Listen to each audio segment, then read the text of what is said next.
Bab 10, lenyapnya aku dalam lautan wujudnya. Dan akhirnya, tibalah engkau pada gerbang terakhir. Gerbang yang tidak bertulisan, yang tidak dijaga siapapun, namun dijaga oleh rahasia yang paling dalam. Lenyapnya aku. Disinilah perjalanan panjang batin menemukan kesudahannya, meski sejatinya ia bukan akhir. Karena ketika aku lenyap, yang ada bukanlah ketiadaan, tetapi keutuhan. Seperti tetes air yang kembali ke laut, engkau tidak hilang, engkau menjadi bagian dari sesuatu yang tak terpisahkan. Semua yang dulu kau sebut, aku, milikku, pikiranku, semuanya luluh dalam cahaya yang tak bernama.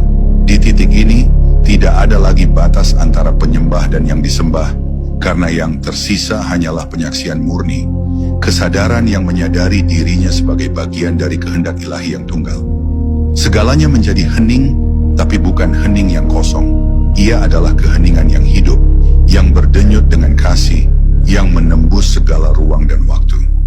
Engkau masih bernafas, namun setiap nafas terasa bukan milikmu.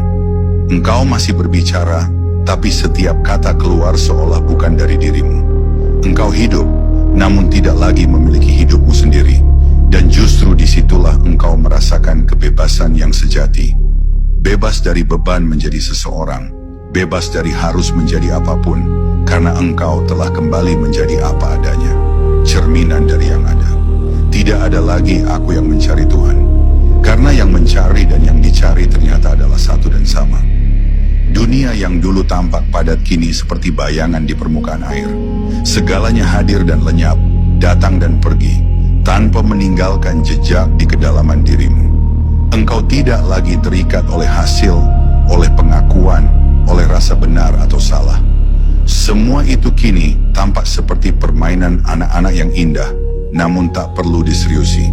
Dalam pandanganmu, yang berbuat hanyalah Dia, yang menulis hanyalah Dia, yang hidup dan mematikan hanyalah Dia.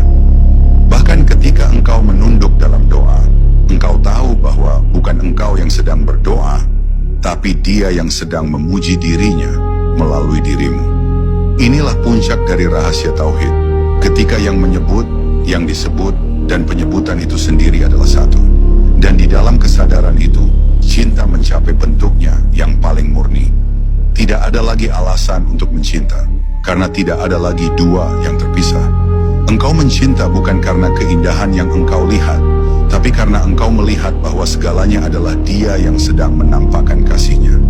Engkau memaafkan bukan karena engkau baik, tapi karena engkau tahu bahwa tidak ada yang benar-benar bersalah.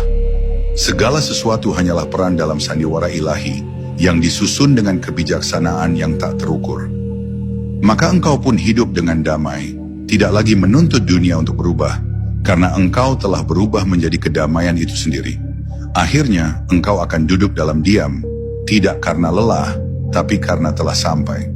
Tidak ada lagi yang perlu dikatakan, tidak ada lagi yang perlu dicari. Engkau hanya menatap dunia dengan senyum yang tidak berasal dari bibir, tapi dari jiwa yang telah menyatu dengan sumber cahaya. Itulah makna sejati dari tidak ada aku dalam aku. Sebab yang tersisa hanyalah Dia, yang selalu ada, yang tidak pernah pergi, yang melalui segala bentuk kehidupan menatap dirinya sendiri dengan penuh